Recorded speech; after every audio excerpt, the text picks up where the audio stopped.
নমস্কাৰ, মই হিমাক্ষী আপোনালোকক মোৰ চেনেল হিমাক্ষী দেখালৈ পুনৰবাৰ স্বাগতম জনাইছোঁ। আজি আপোনালোকৰ লগত এটা মাছৰ ৰেচিপি শ্বেয়াৰ কৰিম। সো ভিডিঅ'টো শেষলৈকে চাব, কেনেকুৱা পালে মোক জনাব দেই। বলকচোন আমি ৰেচিপিটো বনাবলৈ যাওঁ। তাৰ আগতে মই আপোনালোকক দেখাই লৈছোঁ, চাওকচোন আমাৰ ছোৱালীজনী পুৰা টোপনিত, কাপোৰ চাপোৰ উৰি লৈ পুৰা টোপনি যাই আছে, গমেই নাপায়। যোৱাকালি দেৱালী মানে ফটকা ফুটুৱাই তাই ভয় একদম, গধূলিৰ পৰা একো খোৱা নাই, কেৱল বিচনাৰ তলত ড্ৰেছিং টেবুলৰ তলত এনেকৈ মানে সোমাই আছে ভয়তে।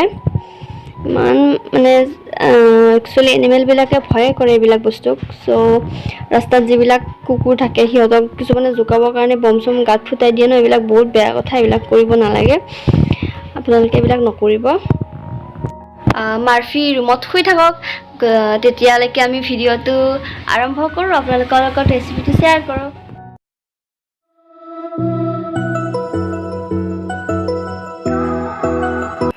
যিহেতু আমি পাতত দিয়া ৰেচিপি বনাম, সেইকাৰণে আমাক এখন কলপাতৰ দৰকাৰ হ'ব, আৰু কলপাতখন মই সৰুকৈ কাটি লৈ ভালদৰে ধুই লৈছোঁ। আৰু এতিয়া এইখন লেৰেলি যোৱাকৈ মই গেছত সেকি লৈছোঁ, যাতে মেৰুৱাওঁতে এইখন ফাটি নাযায়। ৰেচিপিটোত আমাক মান ধনিয়াৰ প্ৰয়োজন হ'ব, সেইকাৰণে মান ধনিয়া কেইখিলামান মই ছিঙি লৈছোঁ, লগতে কোমলীয়া আদাৰ পাতো কেইটামান মই ছিঙি লৈছোঁ। আৰু আমাক ইয়াৰ বাবে লাগিব নৰসিংহৰ পাত কেইটাও মই লৈ লৈছোঁ, কোমলীয়া পাত কেইটামান, আৰু প্ৰধান বস্তুটো হৈছে আমাৰ নেমুটেঙাৰ পাত। এইটো এটা ধুনীয়া ফ্লেভাৰ নিদিয়ে, সেইকাৰণে মই নেমুটেঙাৰ পাত কেঁচা 3 পিচ লৈছোঁ। আপোনালোকে ইচ্ছা কৰিলে বেছিকৈও ল'ব পাৰে, কমকৈও ল'ব পাৰে। জলকীয়া দুটা মই মাজেদি ফালি লৈছোঁ, আপোনালোকে ইচ্ছা কৰিলে বেছি জলকীয়াও ল'ব পাৰে। আৰু আদা আৰু মান ধনিয়া পাতখিনি সৰু সৰুকৈ ইয়াত কাটি দিছোঁ। নৰসিংহৰ পাতকেইটা এৰুৱাই লৈ পেলাই তাত লগতে দি দিছোঁ। আৰু ইয়াতে মই নেমুটেঙা পাতকেইখিলাও মাজেদি অলপ অলপকৈ সৰুকৈ কাটি লৈ ইয়াতে লগত দি দিছোঁ, আৰু নিমখ অলপ ছটিয়াই ধুনীয়াকৈ সানি লৈছোঁ।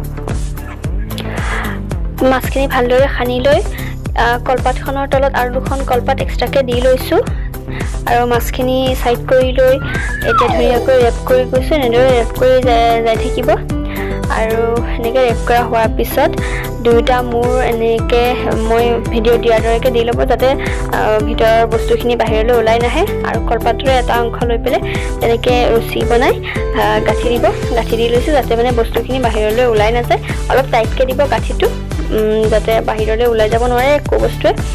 তেনেকৈ দুয়ো মূৰে গাঁঠিটো টাইটকৈ দি ল'ব।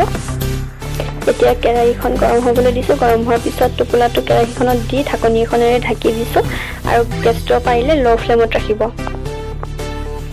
5-10 মিনিট পিছত এটা মূৰ হোৱাৰ পিছত আকৌ এটা মূৰ ওলটাই সেইটো মূৰ হ'বলৈ দি দিছোঁ। এনেদৰে 5-10 মিনিটৰ মূৰে মূৰে মূৰকেইটা ওলটাই দিব, আৰু 20 মিনিটমান পিছত ৰেচিপিটো তৈয়াৰ হৈ যায়। এয়া আমাৰ তৈয়াৰ হৈ গ'ল, আৰু মই কাঁহী এখনত এইখিনি উলিয়াই লৈছোঁ। এয়া চাওক, আমাৰ ৰেচিপিটো পূৰা ধুনীয়াকৈ হৈ গৈছে, আৰু মাছখিনি বহুত ধুনীয়াকৈ সিজি গৈছে। মাছখিনি মই বাতি এটাত উলিয়াই লৈছোঁ, আৰু কলপাতৰ যিটো এটা গোন্ধ নহয়, একেবাৰে খাবলৈ বহুত মন যায়, বহুত ধুনীয়া গোন্ধ এটা ওলায়। জলকীয়া অলপ বেছিকৈ হ'লে ভাল লাগে, সেইকাৰণে ভোট জলকীয়া অলপ লগতে এড কৰি দি দিছোঁ। মাছটো ইচ্ছা কৰিলে আপোনালোকে তেনেকৈও খাব পাৰে, কিন্তু মই পিটিকা কৰি খাই ভাল পাওঁ, সেইকাৰণে মই মাজৰ ডাঙৰ কাঁইটকেইডাল উলিয়াই ইয়াতে অলপ তেল দি পেলাই পিটিকা বনাই লৈছোঁ। আমাৰ মাছ পাতত দিয়া পিটিকা ৰেডি হৈ গ'ল।